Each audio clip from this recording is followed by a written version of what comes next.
बहुत धन्यवाद।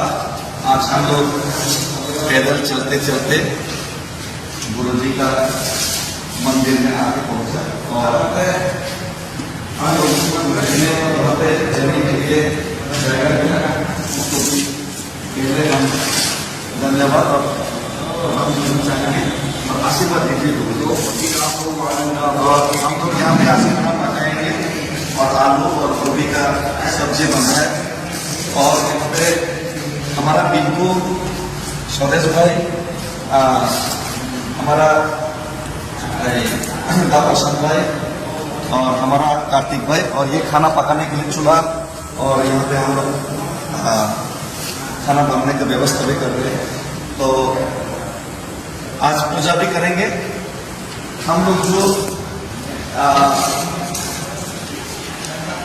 पवित्र मिट्टी लाया है त्रिपुरा से, इसको बाबा जी का मंदिर में हम लोग आज पूजा भी करेंगे। बाबा जी ये सामने हम लोग पूजा करेंगे, इसका पूजा भी करवाएंगे और सबका आशीर्वाद, सबका विश्वास, सबका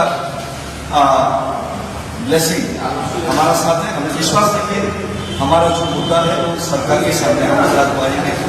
हमारा जो इच्छा है त्रिपुरा लोगों का जो आज़ादी का जो सपना है वो एक दिन जरूर पूरा होगा।